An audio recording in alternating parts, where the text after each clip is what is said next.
Lannon's album, what does it represent for me? So it's my fourth album with any band. It comes at a sort of time of my musical career where I've had the chance to mature as a musician. So whatever improvements I have at this stage, there's smaller steps than when I had the 2004 album with Icon to I think 2011 album with Ace. So there was a lot more time in between, so the differences were greater. It means also that it's time for me to explore other things and to look at different sounds from Icon as well. So that's what it means for my career. As a comparison between Icon and Lannon, I think that you did different things. With Icon, I tend to get involved a lot more in from the conception to the very end of the product. So I tend to work, create the songs myself, even though the other guys have pitched in with a couple of songs each. But also, I'm very involved from the recording of demos, guide tracks, up to the very sort of final production. And we got someone else to mix our Icon album. Daniel did that for us. But all in all, I tend to be a lot more involved. With Lannon, the songs get to me with an instrumental pretty much to the point where I can start recording vocals on it. So it's a very different creative process for myself, because when I get to that point, I can then focus only on the vocal melodies and the lyrics, and just making sure that the arrangement fits my voice. At the same time, I can provide a steer rather than being sort of the originator of the idea. So my creativity is directed in a slightly different way. So the result is obviously different. And there's other things like, for example, with Lannon, we use 7-string guitars, double track vocals. So everything is overall is deeper. Every single keyboard line is layered 4 or 5 times, so it's difficult to tell what sound you're listening to, which adds to the mystery of the whole thing. But also lyrically, they're very different. With Icon, the lyrics were all about sort of love and heartache and that sort of thing. Whereas with Lannon, the lyrics are just half and half. It's kind of the older songs more introspective, and the sort of the later songs are more about sort of group behavior, but always with a very dark, bleak outlook on humanity. So it's just different bands, different projects. I like them both.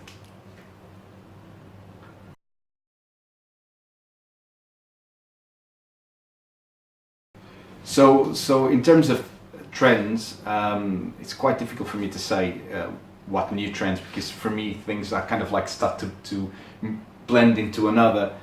What's new and what's old, I'm no longer sure what it is. I'll give you an example. For example, I listen to some dubstep, which for me sounds quite new, but having said that, that's been around for 6-7 years or even earlier than that. Listen to gent and alt metal. Kind of, again, I arrived quite late at that. I know that some Portuguese bands, like for example More Than 1,000, been around for over 10 years. I probably only started listening to that stuff 5-6 years ago. Obviously plays a big part into my sort of set of influences. For example, Bring Me the Horizon and Glasslands. As for other things that influence me, say sort of traditional heavy metal bands like Disturbed, Metallica. Metallica been around for a while, haven't they? So I'd say that probably sums up my influences. I would say synth pop as well, and that's expressed quite a lot in the work I do with Digital Ghost.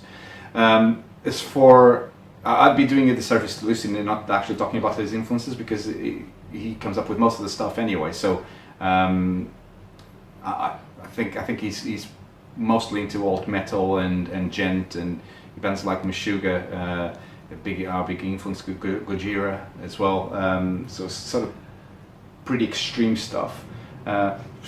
Quite funny, because he doesn't want me to scream in our songs, which I don't think I could anyway if I wanted, but he definitely doesn't like that stuff in our music. But most of the stuff he listens to have got that element to them. So I think that sums it up really.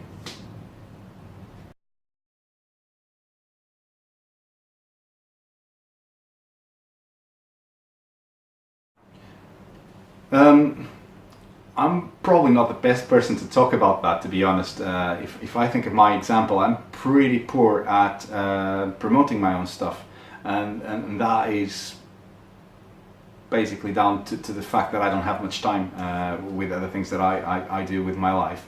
But if I was going to look at it from a business perspective, because outside of music I'm a businessman, so if I was going to look at that from that perspective, I think the best way to do it is to have a small group of hardcore fans, and you develop a lot of products. And if you develop a lot of products, then you can monetize your music and sell, and then basically pump that money through promoting yourself through the different media. There's a lot of stuff out there. There's lots of channels. You know what channels have got the most plays, and what radio stations are being listened to. And as long as you target that and you've got a good product, you've got good quality video, which is another example of something that we haven't done, and it's more out of being lazy. We've been focusing on all our efforts on the music, not necessarily on a video.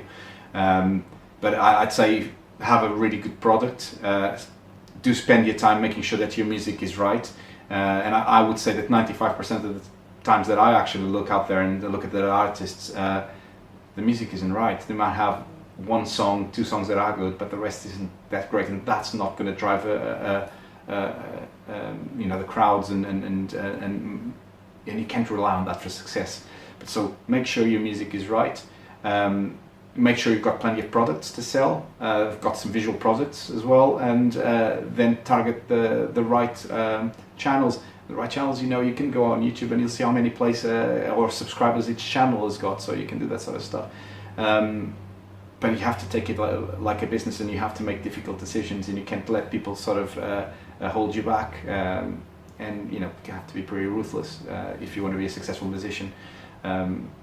Which clearly I'm not, in terms of sort of getting you know, that sort of attention. Maybe I wasn't ready to make those sort of decisions myself, if that makes sense.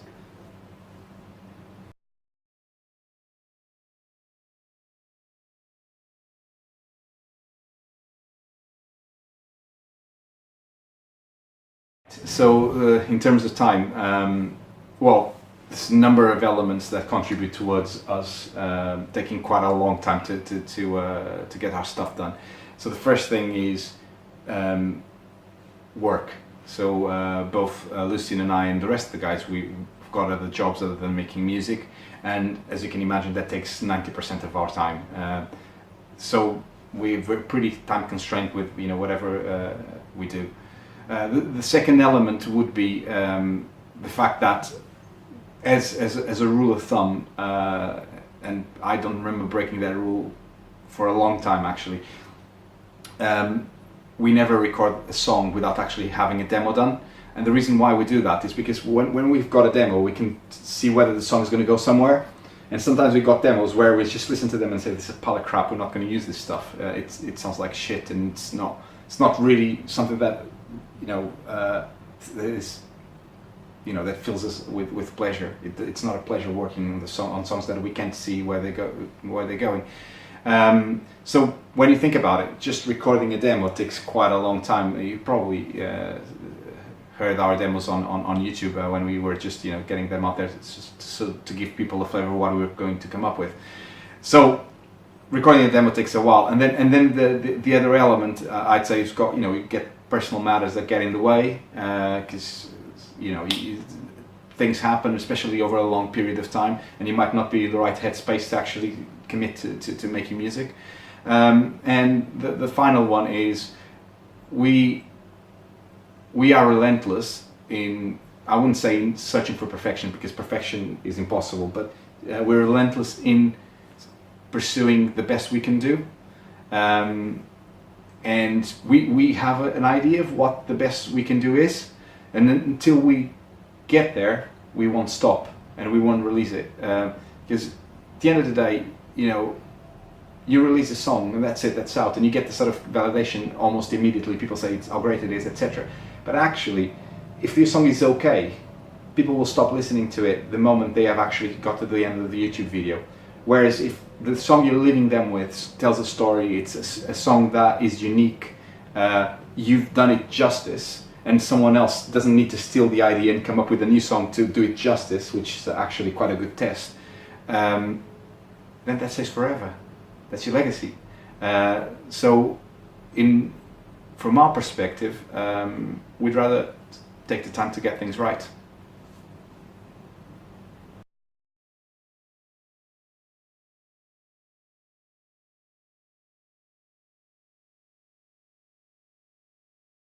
Right. I think the two things are completely unrelated.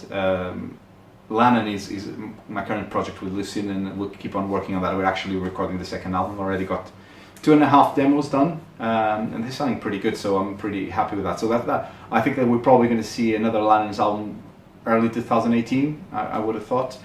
As for Icon, so there'll be other albums with Icon. No doubt about that. We've got some demos. Think for the time being, as with everything that I do, I won't actually commit to something until I think it's right. We're not quite there yet with stuff that we've got. So once we've got enough songs that are worthwhile, recording and getting them out there, we won't do that. But I think they're separate things, and one thing doesn't stop the other. And as soon as we got plenty of demos and good music to share with you guys, we'll do that. So watch this space for Icon.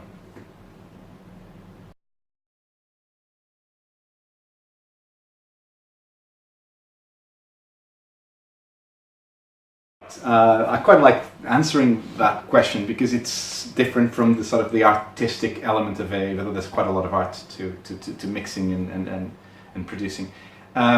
So I think the main thing about Lannon is one of the main things is the sort of thundering drums. Spent a lot of time. This is the first album that I mix myself. Spent a lot of time looking at other artists, etc., and to try and find the sound we wanted. So one thing that I did do, which is quite unusual for a metal band, is to get all of our drums going through the sort of the room reverbs, etc. But then we basically pitched them down and got them through that same reverb. So you get the reverb you get back is of it's 1 octave lower than the sound of the real drums, and it makes it sound quite sinister, which was mirrored the kind of environment we're trying to get for Lannon. So I think that's the main thing, and the rest of the drum kit and the way things have been sort of mixed, it's not dissimilar to other alt metal bands. The other thing was that because we had this idea of creating quite a lot of space in the mix, we used 7-string guitars and a 5-string set on a 4-string bass guitar, just to move everything deeper so that we had more room for the vocals and the keyboards. But likewise, we didn't want the keyboards to be too overpowering and too pretty, if you like. So we made sure that most of our keyboards have got distortion of some sort, and the vocals. The vocals. It's quite a complex effects chain. Everything is side chained. So that whenever there's a hit of a kick or a hit of a snare or a vocal comes in, all of the effects give way to the main instrument. So what that does is you still have all the depth, but you get much greater impact of the instruments coming through. So that's actually quite a useful trick, is get everything side chained, so whenever there's one of the main instruments comes in, it just takes everything out of the way and it doesn't drown everything and doesn't remove that impact by having reverbs and delays and that sort of thing. I think the vocal effects chain, it's pretty complex. It has things like distortion, it's got doublers. On the effects there's always stereo images pushing things to the side, so again, where you've got vocals or a snare or a bass, they're right in the center, and everything that is effects kind of goes into the sides. And again, the delays, they're all lo-fi, and I've got some sort of tape emulation, etc. So trying to make things sound as analog as possible, but also quite dark. And I think that sums up the most of the approach. But I'd say the biggest things about this album is the side chaining. There's a lot of side chaining going on. Reverbs being played an octave lower than the main instruments, which makes it quite dark. I'd say also the guitar sound was a bit of a challenge, because Lucien is very demanding with his guitar tones, and we tried a number of different amps, different stacks. In the end, we chose 3. We've done each amp has got 2 microphones, so as you can imagine, every single guitar has got what's 3 times 2, so it's 6 waves recorded at any given time, and it's 4 guitars, so it's quad tracked. So if you think about it, it's 24 tracks for guitars every time we've got a riff. So again, quite a lot of effort goes into that. The bass, similar, not as many amps. We just used one on SWR. It's actually, it used to be on by our bass player with Icon, Sean. But again, you know, sort of multiple microphones, and then sort of overlaid with plugins, etc. And I'd say one of the things about the bass is that, again, the bass, we made sure that we'd really move the bass to the bottom end, so the bass doesn't mud the rest of the instrumental at all. So it's got a very specific space, and I think that really helps actually getting to well, achieving our sound and what we wanted.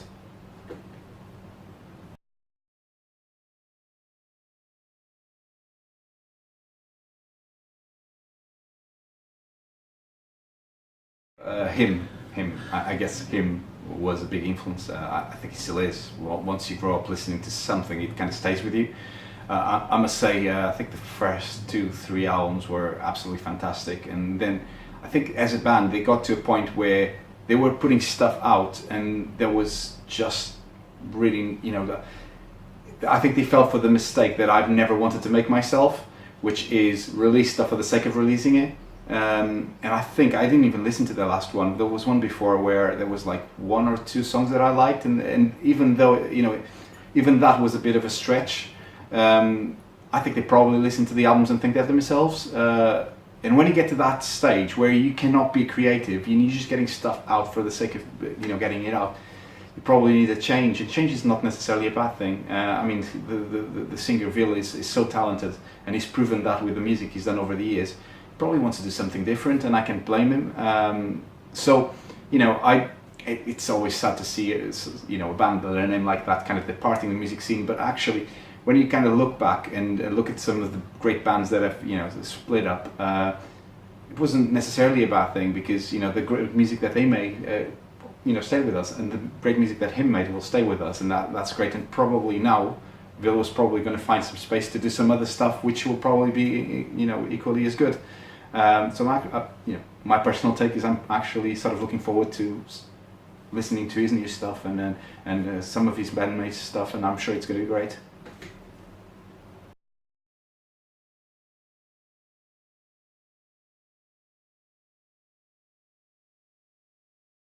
So we've already decided that we're going to go ahead and make a video. We're having some trouble actually with some of the logistics, but we're aiming to get a video done before the end of the year.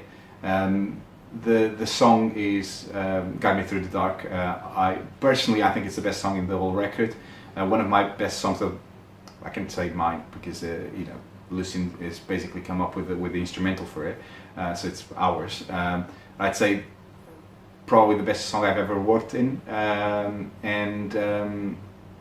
the criteria would be, actually, if we're going to make a video, it has to be a piece of art. So we're scratching our heads about how we're going to get that across. Again, with everything we do, we're not going to make a video just for the sake of making it. And if we get to the end of it and it's not right, we're not going to release it. So from our perspective, we have chosen the song that is, I think, the most artistically complete, because it tells a clear story and the instrumental goes with it. And we're going to try and get a video that tells the story as accurately or as close to what it means as possible.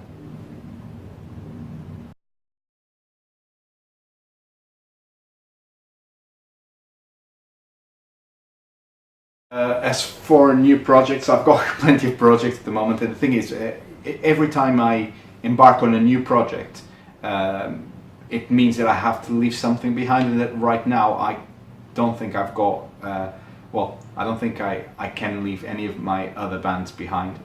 They're quite important to me. I would say that I've been recording some stuff that is more acoustic and a bit sort of more easy listening, if you like. But for the time being, those songs might end up actually being icon songs. I don't know. It really depends on how the arrangements come in and my state of mind at the time. As for Lannon, well, we're working on the second album already. As I said, we've got a number of demos put together already, and we're aiming at for getting a new album out in January next year. I would have hoped that we get it ready by then. If not, there's probably going to be an earlier release of some sort, and that could be an EP or just 3 songs. But at the moment, I must say that my main focus at the moment is Lannon. So that's because I'm getting a lot of pleasure of working with Lucien on this stuff, and it's I think I've got an opportunity to explore things that I wasn't able to explore in my previous project, and it's still novel, still exciting. So for the time being, that this is my main focus, and then probably after Lannon's second album, then I'll probably be thinking about getting a third for Icon.